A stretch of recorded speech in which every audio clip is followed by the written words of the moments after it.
Bienvenidos al estudio de la lección de la Escuela Sabática con la Voz de la Esperanza. Gracias por acompañarnos, sea que te hayas unido por las redes sociales, por televisión o por audio. Omar, es increíble, ya empezamos un nuevo trimestre. ¡Qué emoción! Ay, sí, va a ser un bendecido estudio que vamos a tener. Y estas nuevas lecciones llevan por título general: en estos postreros días, el mensaje de Hebreos. Nos cuenta la cartilla que fue en la iglesia cuando la vio por primera vez. Él estaba corriendo y haciendo mandados, absorto en sus pensamientos, cuando de repente se le apareció un cuadro de 2 metros de alto por 3 metros de ancho. El cuadro causó un profundo sentimiento en este joven. No podía dejar de observar el retrato de la mujer en su cuadro. Sus ojos y su mirada eran cautivantes. La pintura solamente mostraba el semblante de la mujer mirando intensamente hacia una dirección. Así es. La chica retratada tenía una fuerza cautivadora sobre este joven. Durante mucho tiempo no pudo sacar la pintura de su mente. Pero años después, el pintor Arnold Jiménez reveló su secreto. La pintura fue hecha para atraer a los espectadores a los ojos de la mujer. Pero el verdadero secreto estaba en sus pupilas. Así es. Si se mira de cerca, se ve que las pupilas reflejan lo que ella está viendo. Sus ojos estaban fijos sobre Jesús en la cruz. Así es. Interesante. Así también, el retrato de Jesús en la carta a los Hebreos puede ejercer una fuerza cautivadora similar sobre nosotros. Qué hermoso será estudiar este trimestre, Omar. El autor de estas lecciones es el doctor Félix H. Cortés, quien es profesor de Nuevo Testamento de la Universidad de Andrews. Y comenzaremos repasando la lección número 1 para el 1 de enero de 2022, que se titula La carta a los Hebreos y a nosotros. Pero Omar, pidamos a Dios primero por la presencia de su Santo Espíritu. Como siempre, elevemos una oración a nuestro Padre Celestial. Padre, agradecidos estamos de nuevamente reunirnos con todos los hogares que frecuentan y miran el repaso de la lección de la Voz de la Esperanza. Yo te pido en este momento de que no seamos nosotros, sino que seas tú el que comuniques tu voluntad. Y nos entregamos en tus manos para que todo lo que se diga y se haga sea para honra y gloria tuya. En el nombre de Cristo Jesús lo pedimos. Amén. Amén. El texto de esta semana se encuentra en el libro de Hebreos, capítulo 10, versículo 36. Y es muy interesante en sí lo que este versículo atañe. Así es. Porque os es necesaria la paciencia para que, habiendo hecho la voluntad de Dios, obtengáis la promesa. Omar, paciencia, dice que debemos tener. Interesante, ¿no es cierto? La paciencia es una virtud positiva. Así es. Significa perseverancia, significa persistencia, pero también significa acción. Acción a pesar del desánimo y los obstáculos que puedan interponerse en nuestro camino. Así como un atleta recibe el premio después de un entrenamiento tenaz y una actuación triunfante, así también el cristiano recibe la promesa después de haber hecho la voluntad de Dios. En el libro de Hebreos, La promesa se refiere específicamente a lo que se llama el reposo de Dios y la herencia eterna. Así es. Ahora, yo me pregunto, ¿cómo hubiera sido escuchar predicar a Jesús o los apóstoles? Es cierto que tenemos escritos y resúmenes de algunos de sus sermones, pero solo nos dan una idea limitada. Dios, sin embargo, ha conservado en las Escrituras al menos un sermón completo, la carta de Pablo a los Hebreos. El escritor de la lección comienza diciendo que Pablo, el autor de Hebreos, se refirió a su propia obra como una palabra de exhortación. Esta expresión se utilizó para identificar el sermón que había presentado tanto en la sinagoga como en el culto cristiano. Por lo tanto, se ha argumentado que Hebreos es el primer sermón cristiano completo que tenemos. Así es. Hebreos se dirigió a los creyentes que aceptaron a Jesús, pero que luego experimentaron dificultades. Algunos fueron públicamente avergonzados, otros fueron perseguidos, llevados a la hoguera. Otros enfrentaron problemas financieros y muchos estaban cansados y habían comenzado a cuestionar la fe, como hoy en día en sí eso acontece constantemente. ¿No nos podemos relacionar con estas situaciones, hermanos? Sí, así es. Claro que sí. ¿Cuántas veces nos ha pasado lo mismo, Nesí? Vienen las pruebas y nos desaniman. Así es. El apóstol estaba desafiando a los lectores para que fijaran sus ojos en Cristo. Es que la única manera, Nesí, si no el desánimo te va a venir. Y va a venir el derrumbe del ánimo y la estima propia. Claro. Y eso es muy peligroso. Claro. El apóstol Pablo en sí, él sabía y él había experimentado también ese mismo tipo de luchas. Claro. O sea, de que él no solamente exhortaba de la boca para afuera, sino que él había también sufrido, ¿no es cierto?, en su vida pruebas grandes. Oh, pero las pruebas que pasó Pablo, además de que lo picó una víbora, además de que lo pusieron en la cárcel, le dieron latigazo, lo escupieron, lo ultrajaron, después fue decapitado. La verdad que él pasó las tremendo lo que pasó. Así es, y a pesar de todo eso, él se mantuvo firme en las promesas de Dios. Entonces, él estaba ahora aconsejando a estos creyentes, a estos conversos, que hicieran lo mismo, que no se desanimaran. La lección que estudiaremos esta semana estará buenísima. Así es. Entonces, Omar, veamos la parte del domingo 26 de diciembre titulada Un comienzo glorioso.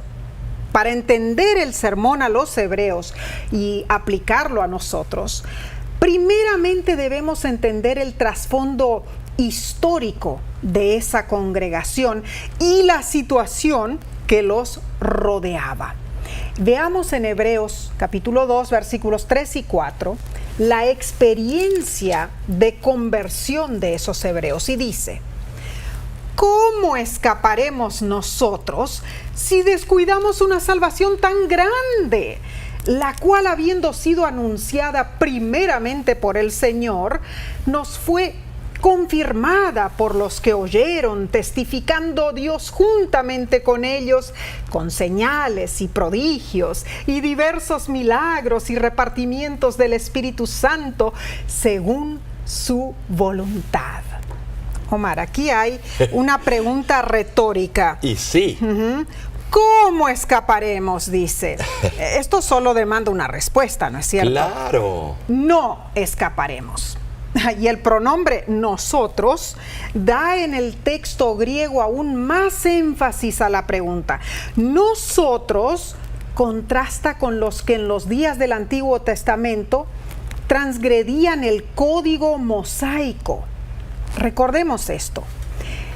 Estas personas descuidaban la palabra dicha por medio de los ángeles. Pero los que están representados por nosotros aquí en Hebreos están en peligro de descuidar la palabra dicha por Cristo. Muchos de los cristianos de origen judío se aferraban al antiguo sistema judaico y se sentían inclinados a restarle importancia al Evangelio.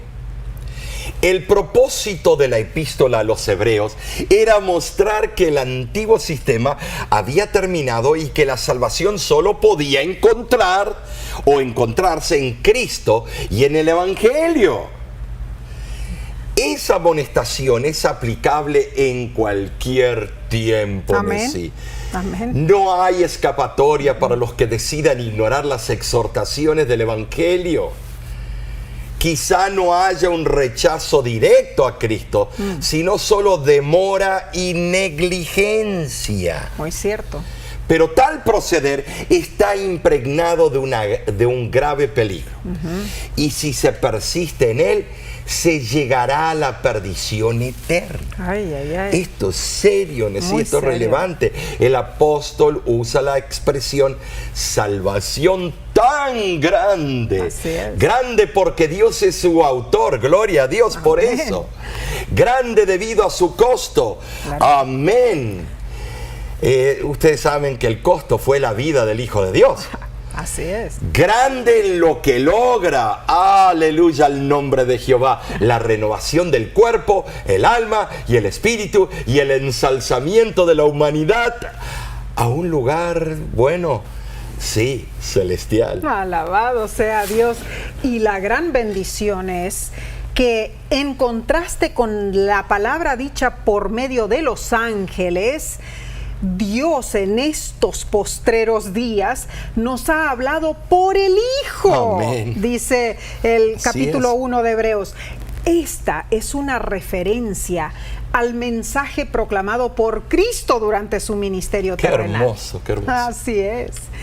El libro de Hebreos fue escrito para ayudar al pueblo judío a percibir cómo Cristo cumplió el santuario y sus sistemas, usando un lenguaje que ellos comprenderían.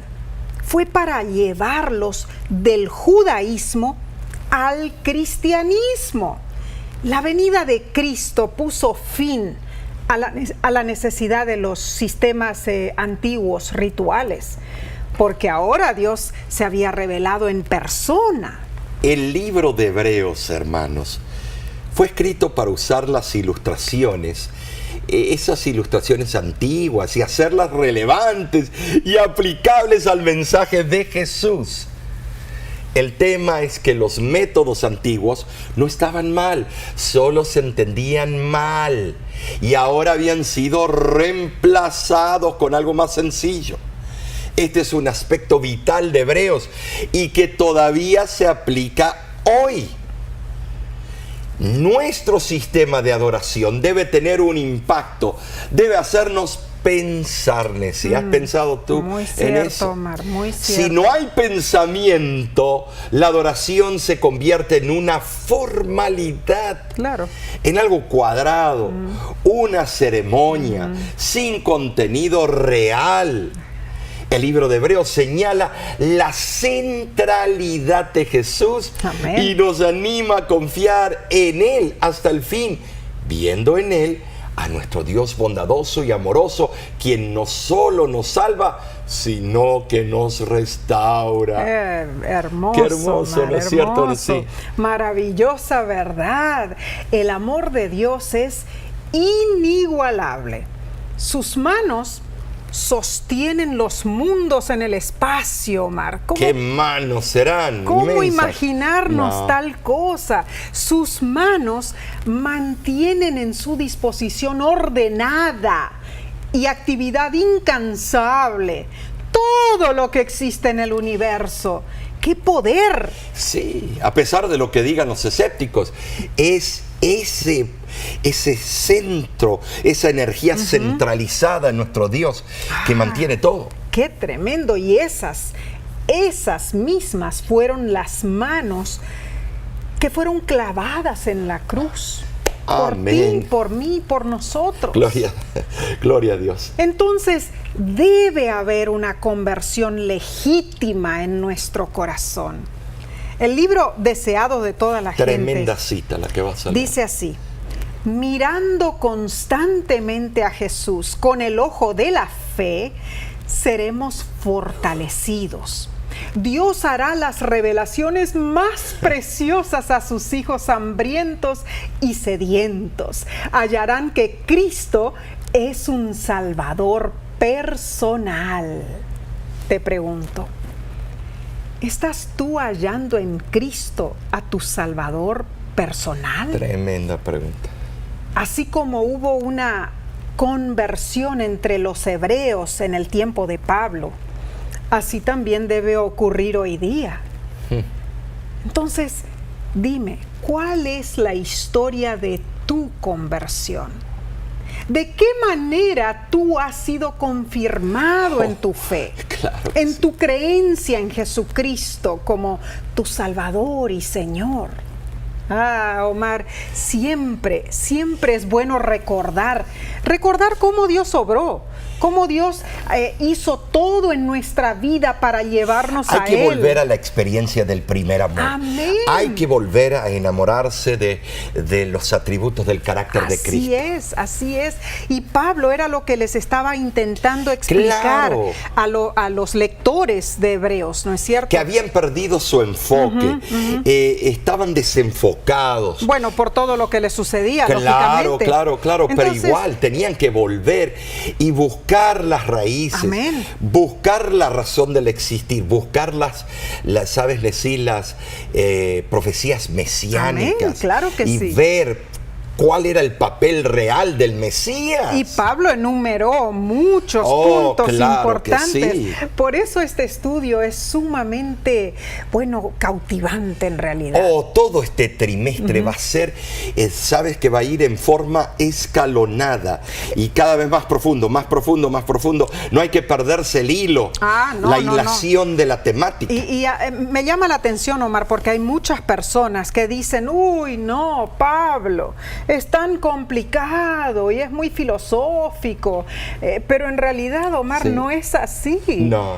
Pablo intentó enseñar a los conversos de Hebreos un mensaje sencillo, amén, un mensaje práctico, y de igual manera lo hace con nosotros. Cuando leemos esta carta a los hebreos, vamos a aprender muchísimo.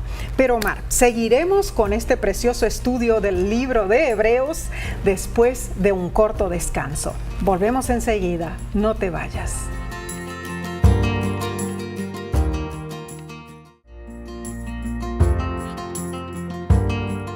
Gracias por acompañarnos. Estamos en el estudio del lunes 27 de diciembre y se titula La lucha.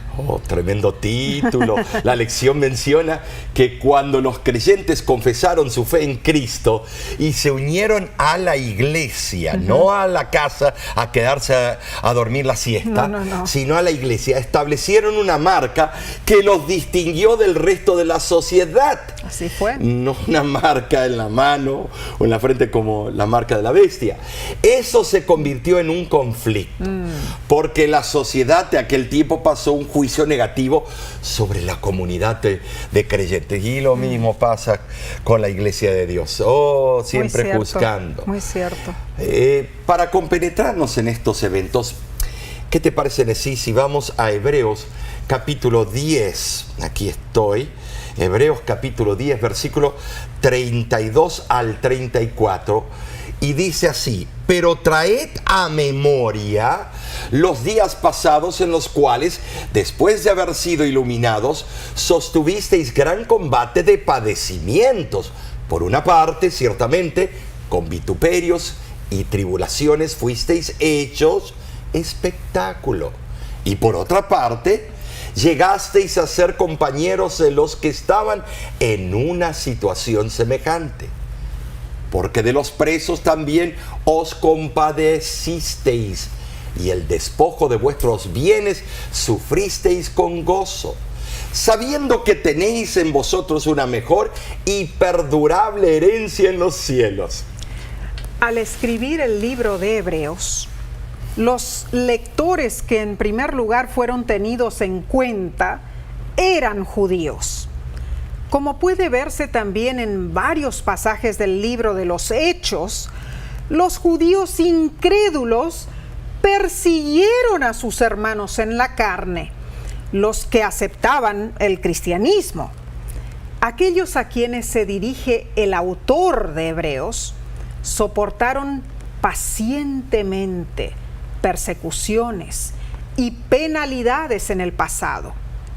Entonces, ¿por qué tenían ahora que desanimarse? Estos hebreos fueron desheredados, sufrieron el ostracismo social y la privación de los medios para ganarse la vida. Fueron considerados criminales. Ay, Omar, y en realidad en la antigüedad los criminales eran expuestos al ridículo público. Así es. Y después eran ejecutados en un circo o en un teatro. Nosotros hemos estado en Roma. Ay, sí, y en Omar. otras partes del mundo romano y vimos esos centros de espectáculo. Terrible. Se te erizan los pelos. A causa de haber sufrido los vituperios y de ser tratados como, delincuentes. Es interesante que el versículo dice que de los presos os compadecisteis. ¿Sabes? Sí, algunos manuscritos dicen de las prisiones y otros traducen de mis prisiones. O sea, el propio autor. Debido a las variantes del texto griego, no se sabe con certeza si el apóstol se refirió específicamente a una experiencia personal anterior de esos judíos conversos o si incluyó a los varios presos cuando menciona colectivamente: llegasteis a ser compañeros de los que estaban en una situación semejante. Interesante. Esto es tremendo, Nesí. La compasión que se menciona en estos versículos, sin duda, incluía las visitas que Pablo recibió mientras él estaba en la prisión. Y también el alimento que le habían llevado para complementar la escasa ración de la cárcel. Vemos también que algunos habían sufrido la confiscación de sus propiedades y pertenencias personales. Habían aguantado abuso verbal y físico en manos de la turba. Fueron encarcelados, como dijimos. Quizá golpeados también, porque los funcionarios públicos tenían el poder de autorizar castigo y encarcelamiento, a menudo sin seguir normas judiciales apropiadas, hasta que se recopilaran pruebas de inocencia, y eso podía llevar muchísimo tiempo. Ahora, yo no sé, Omar, pero yo creo que... Espera una cosita. Entonces quiere decir que antes primero eras culpable y después tenías que demostrar tu inocencia. Así es, porque ahora la ley dice lo contrario. Que primero eres inocente hasta que eres mostrado culpable. Pero siempre las dos maneras igual terminamos en la cárcel. Pero no en todos los países es así. Todavía hay países que lo consideran como en aquel tiempo de Pablo, ¿no es cierto? Pero piensa en cómo te sentirías tú si estuvieras en la misma situación de esos maltratados. Pero sí, eso pasa con nuestro pueblo, por hablar español, muchísimo, por mirarnos diferentes, por comer diferente. Nos tratan como si somos a veces la escoria de la sociedad. Y no solamente, o sea que entendemos muy bien. No solamente en forma social o racial, también, Omar, en forma espiritual cristiana, claro. Porque los que somos cristianos muchas veces somos considerados como personas raras. Mira, Nesí, otra cosa que yo veo en lo que estás diciendo es que yo he dicho tantas veces, si a mí me maltratan por maltratar, y no por la causa de Dios y la Biblia y lo otro, yo respondo y respondo con fuerza, con un piñazo en la nariz. Eso es como aprenden. Pero Omar, no, así porque como... si uno no se comprueba en esas situaciones, cuando vengan las peores, que es por tu credo, por lo que tú crees, no estás listo porque no pasaste en las otras. Muy serio esto, no era fácil para esos conversos, no era fácil. La lección nos invita a leer dos textos para que tengamos la idea de lo que es ser un cristiano perseguido.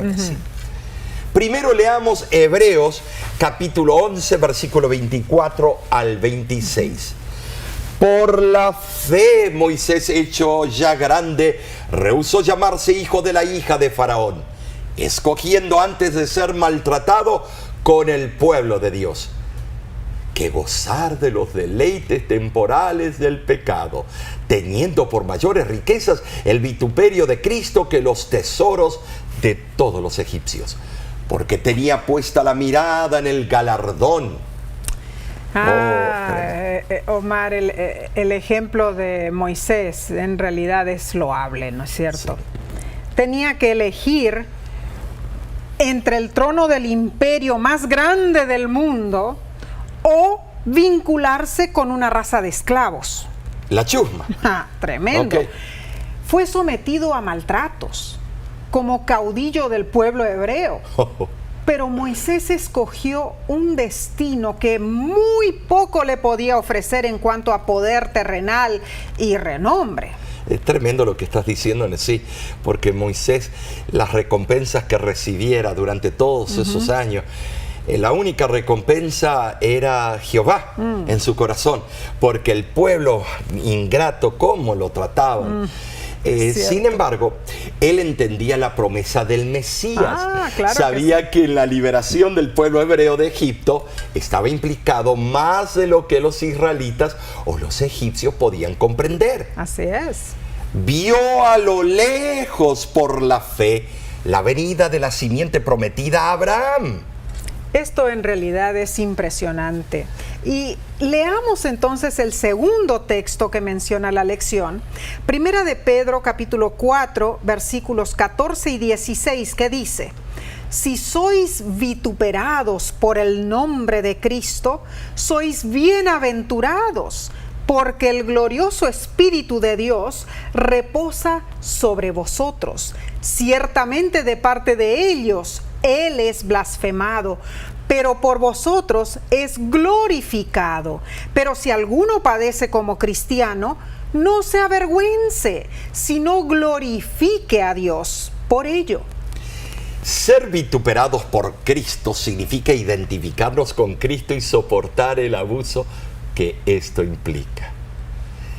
La animosidad pública en contra de los cristianos fue el resultado de sus compromisos religiosos distintivos. O sea que pusieron su ejemplo, su testimonio, y les molestó. Claro. Hay gente que se ofende por las prácticas religiosas que no comprenden o por personas cuyo estilo de vida y moral los haga sentirse culpables o avergonzados. Sí. Por ejemplo, Nesí, cuando vamos en un grupo y nos ofrecen tomar unas cheves o tomar licor o lo que sea, y decimos, no, nosotros no tomamos por principio, se molestan. Te ofrecen un cigarro, no fumamos, se molestan. Ellos hacen chistes llenos de malas palabras y nosotros no nos reímos esos chistes. Así es. Se molestan. A mediados del siglo I después de Cristo, el historiador y senador romano Cornelio Tácito consideró a los cristianos de ser culpables de odiar a la humanidad. No, en otras palabras, de odiar el pecado, porque la humanidad quería revolcarse en el pecado.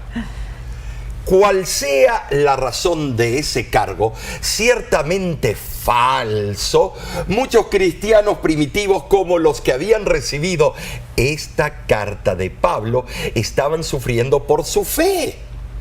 Ahora, la lección nos hace reflexionar. Todos, cristianos o no, sufrimos. Sin embargo, ¿qué significa sufrir por causa de Cristo? ¿Cuánto del sufrimiento que enfrentamos es por amor a Cristo? Por amor a Cristo? ¿Y cuánto es provocado por nuestras propias decisiones?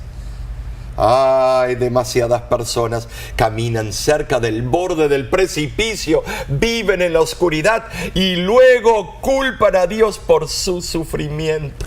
Eso es muy cierto, pero sufrir por causa de Cristo es muy diferente, es un privilegio.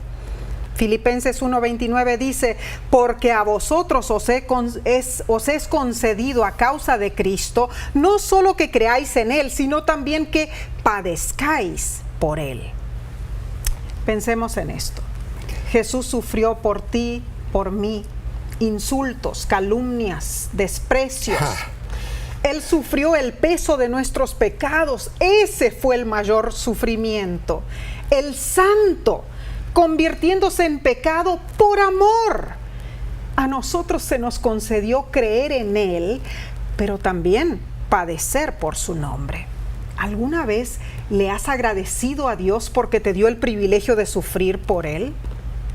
Omar, sigamos con este estudio tan impactante a nuestra vida. Pasemos al día martes 28 de diciembre. Lleva por título Malestar. Los lectores de la carta a los hebreos obtuvieron victorias en su fe, pero esto ocurrió con un gran costo y agotamiento personal. Así fue. Veamos algunos de los desafíos que tuvieron esos cristianos. Número 1, incredulidad.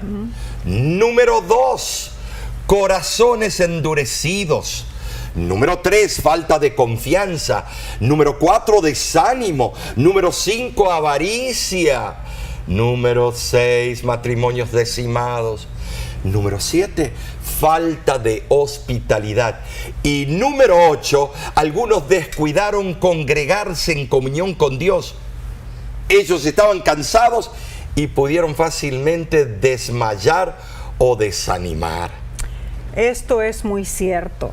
Ahora, Elías pasó por estas mismas peripecias y angustias en su tiempo. El clímax de él ocurrió en el Monte Carmelo.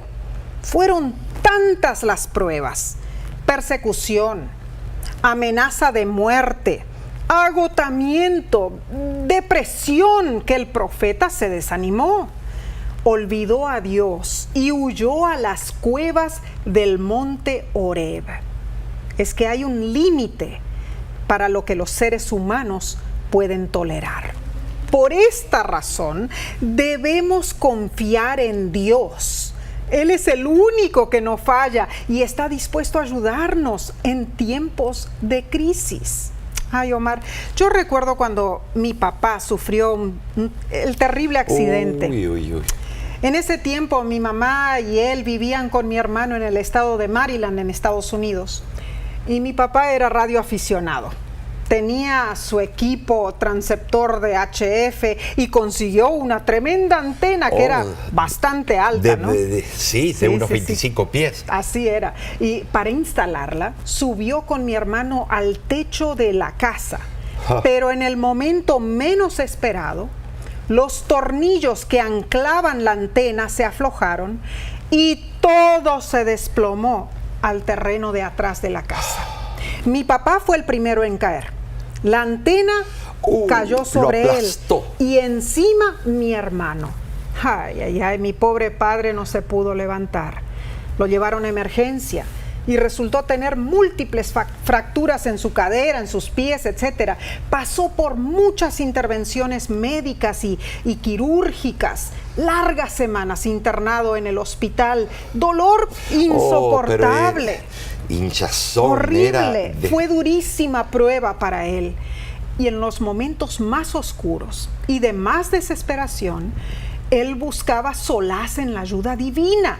Y por milagro, por voluntad de Dios, se pudo recuperar. Hoy, él todavía cuenta su testimonio y recuerda que solo el poder de nuestro Padre Celestial puede dar fortaleza en la angustia. Amén. Así es, Salmos 46:1 nos da la seguridad. Dios es nuestro amparo y fortaleza, nuestro pronto auxilio en las tribulaciones. Y la pluma inspirada en el libro Deseado de todas las gentes lo reitera de la siguiente manera: ningún clamor de un alma en necesidad, aunque no llegue a expresarse en palabras, quedará sin ser oído. Los que consienten en hacer pacto con el Dios del cielo no serán abandonados. Alabado sea Dios. La lección de este día te invita a recordar los momentos que has flaqueado en tu vida espiritual. Así es. Vuelve a ese momento. Sí. E intenta entender las circunstancias y factores que contribuyeron para el colapso. ¿Qué podrías haber hecho de manera diferente? ¿Será que si te hubieras aferrado a Dios en ese momento, habrías logrado salir de esa terrible oscuridad en la que te encontrabas? Piensa en esto. Y bueno, Omar, por mientras, yo creo que debemos tener un corto receso, ¿no es cierto? Sí. Pero no te vayas, volveremos en unos instantes.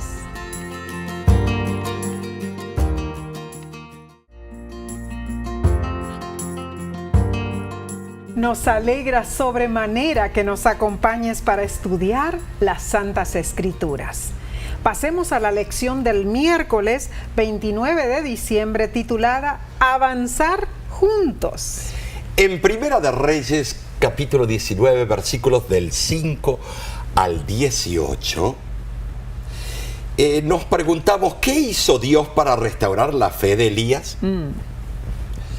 Bueno, en esos versículos alude a esto. Claro.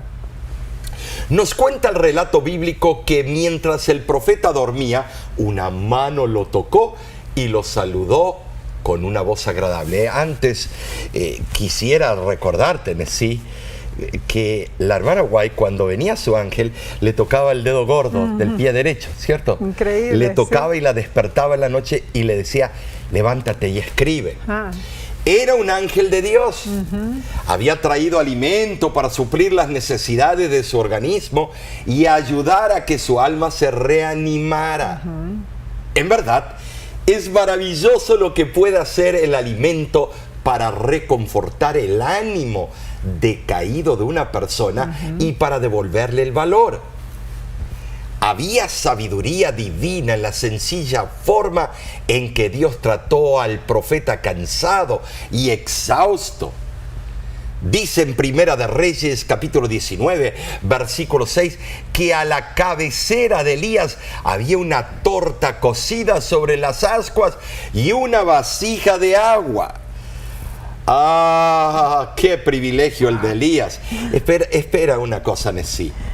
El ángel celestial fue su chef. Claro. La torta estaba cocida y le sirvió su alimento. ¿Sabes lo que es comer algo que el propio ángel guardián te lo haya cocido? Increíble. Estoy seguro que esa torta cocida, como dice la Biblia, estaba deliciosa. No era el chef Pepín, era el chef Gabrielín, no sé quién era, perdón, era un ángel que lo había preparado. Gloria a Dios, gloria a ¡Ay, qué Dios! hermoso! Sí. Y lo mismo está dispuesto a hacer Dios en los tiempos de prueba finales claro. de la tierra. Dios va a proveer pan y agua. Así es, va a ser Omar. preparado por Así estos es, ángeles. Omar. En realidad fue una experiencia única para el cansado profeta Elías.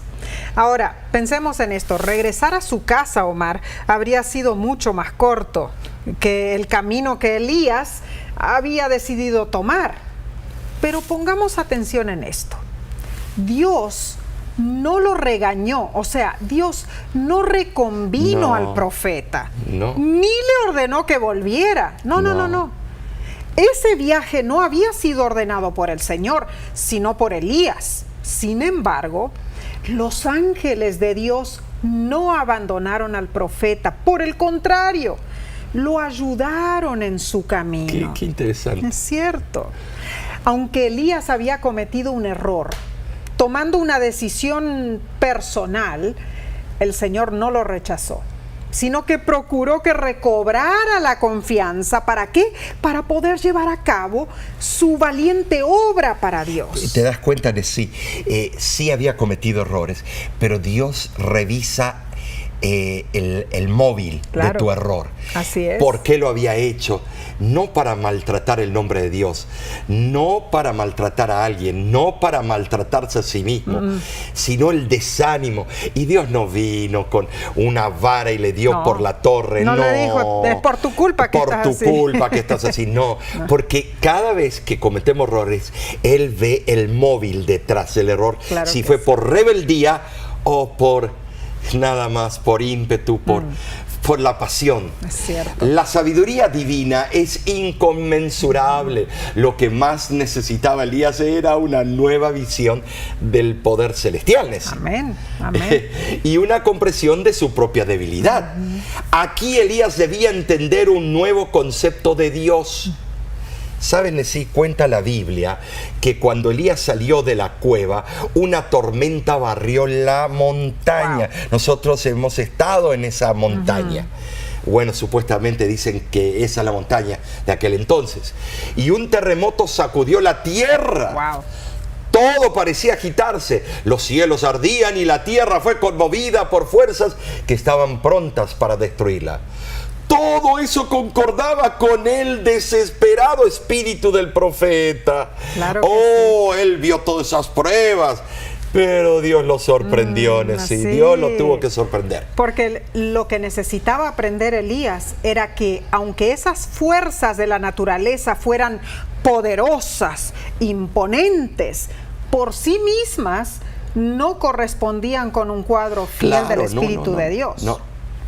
O sea, la persona que crea las grandes conmociones no es siempre la que realiza lo máximo para Dios, ¿entiendes? Después del viento, después del terremoto, después del fuego, vino un silencio y la apacible y delicada voz de Dios. Por fin, allí estaba el Señor, en la forma que Él eligió para revelarse a su siervo. La historia de cómo atendió Dios a Elías después del Carmelo es fascinante, porque muestra el tierno cuidado y la sabiduría con que Dios ministra a los afligidos y los que luchan por recuperar la fe. Y en el tiempo de Pablo, él también animó y advirtió a los lectores hebreos, exponiendo que, primero, no debían dejar de reconocer la importancia trascendental de Cristo. Los cristianos de origen judío eran celosos de la revelación del Antiguo Testamento, pero estaban en peligro de no mantener la nueva revelación que les había sido dada. En segundo lugar, no debían dejarse llevar por la corriente, que es fácil y placentera, pero sumamente traidora y peligrosa. Y en tercer lugar, Pablo también exhortó a los hebreos a que fueran hospitalarios, generosos, que asistieran a los servicios de la iglesia. Ay, hoy cómo cuesta esto. Los llevó a la única solución, y esa solución, no hay otra, es Cristo. Amén.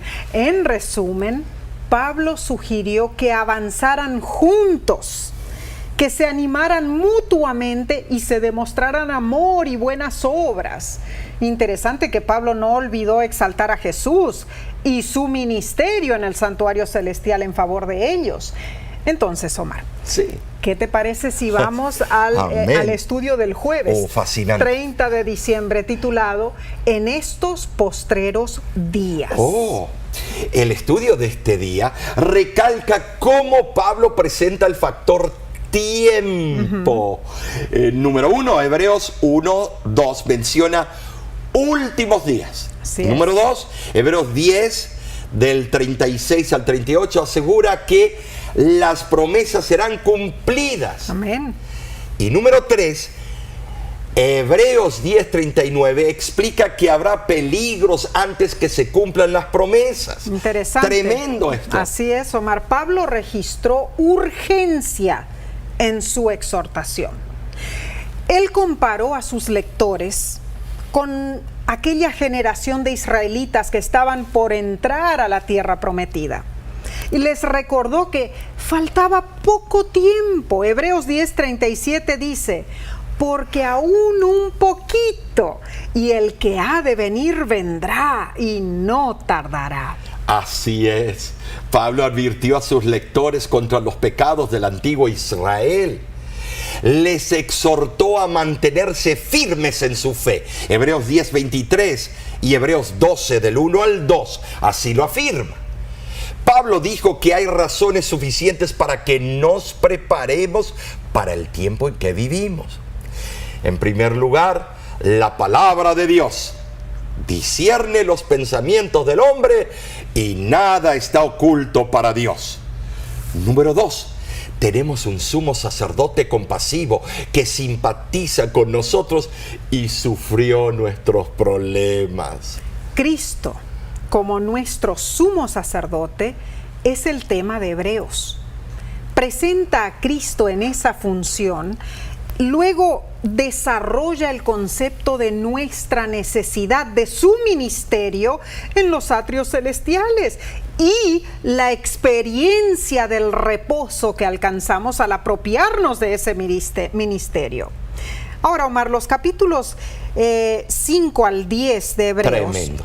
tratan aspectos de la obra de Cristo a nuestro favor. Como intercesor, Así claro. es. En verdad, todo el sistema de salvación por la fe se centra en Cristo como nuestro sumo sacerdote. Amén, gloria a Dios. ¿Por qué? Porque si no fuera Él, imagínate en qué condición nos encontraríamos. Claro.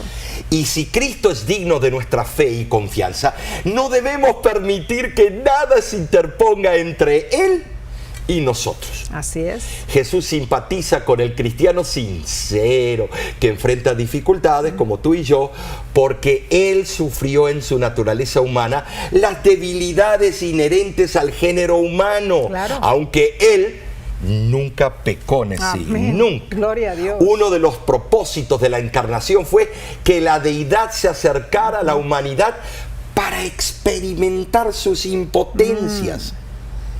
Al hacerlo, Cristo quedó capacitado para ser nuestro sumo sacerdote y representarnos ante el Padre Celestial. Tenemos un abogado fiel en Cristo Jesús. Amén. Y en una forma misteriosa que no comprendemos, Jesús soportó el peso de cada tentación imaginable que Satanás puso sobre él. Sin embargo, ni en el menor grado, ni aun con un pensamiento, nuestro Salvador cedió. Satanás nunca encontró en Jesús nada que obedeciera sus astutas tentaciones. En todos los respectos, excepto en el pecado, Cristo se hizo uno con nosotros. La naturaleza humana fue conducida por primera vez a la victoria sobre su tendencia natural al pecado. Y a causa de la victoria de Cristo sobre el pecado, nosotros también podemos triunfar. ¡Gloria a Dios! En Cristo podemos ser más que vencedores sobre el pecado y sobre su paga, la muerte. Alabado sea el nombre de Dios, ¿no es cierto? ¿Qué más podemos decir? Bueno, importantes enseñanzas encontramos en el libro de Hebreos. Vimos la experiencia de los primeros cristianos. Es interesante cómo el autor David A. de Silva la describe. Los cristianos adoptaron un estilo de vida que habría sido considerado antisocial. La lealtad a los dioses era un símbolo de lealtad al Estado, las autoridades, los amigos y la familia.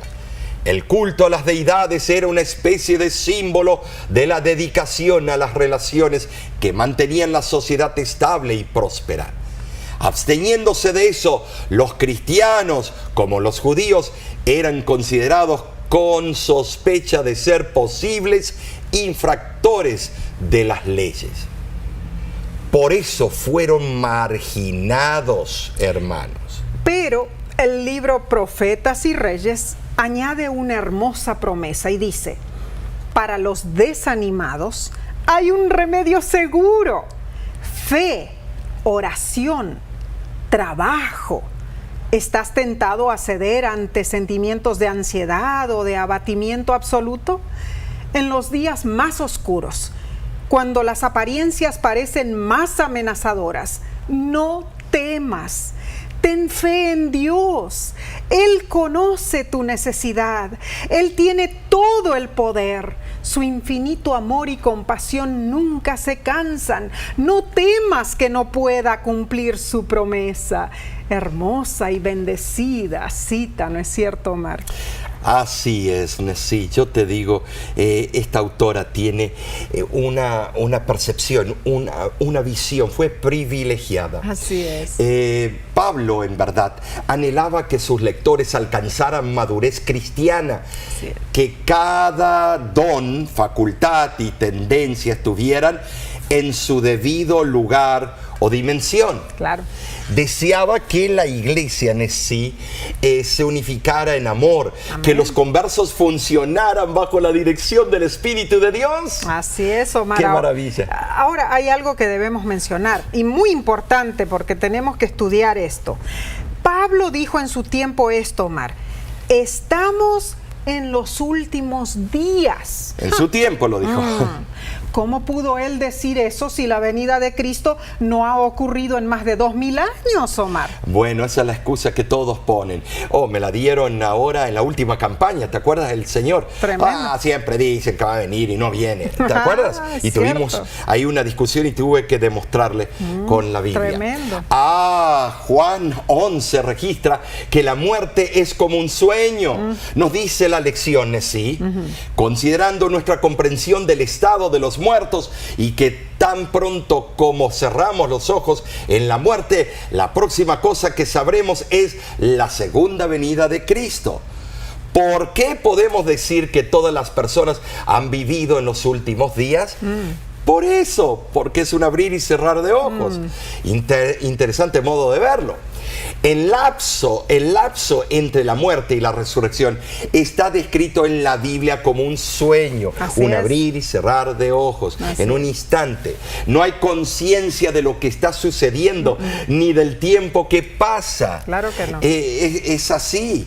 Morir es como ir a dormir y tu próximo pensamiento consciente que aparecerá como el próximo instante es cuando Dios te resucita. Entonces, entendiéndolo de esa manera, es correcto decir que todos los que han muerto y los que vivimos estamos en los últimos días de esta tierra. Muy interesante en realidad esta manera de pensar y muy correcta. Es como cuando nuestros hijos, diría yo, en nuestra experiencia, cuando nuestros hijos estaban pequeñitos y nos preparábamos para salir, digamos, de vacaciones, y la noche anterior al viaje ellos nos preguntaban: mami, papi, ¿falta mucho para la vacación? Y nosotros les asegurábamos: miren, si se van a dormir, el tiempo va a pasar tan rápido que ni siquiera lo notarán. Y Omar, así sucedía, ¿no es cierto? Sí. Ni se daban cuenta. Cuando despertaban la siguiente mañana era como si las horas nunca hubieran transcurrido. Y ya listos para viajar. Así es. Hemos sido bendecidos con la lección de esta semana. ¡Ay, cómo! Precioso. Que no, pero las que vienen, ahí entramos en profundidades. Y con esto iniciamos el nuevo trimestre. Así es. La semana que viene estudiaremos un tema candente. La próxima lección se titula ¿cómo, Nesí? El mensaje de Hebreos. Ahora nos compenetramos en las partes profundas, paulinas. Claro que sí. Y cada vez más vamos a hacer como un servicio de investigación.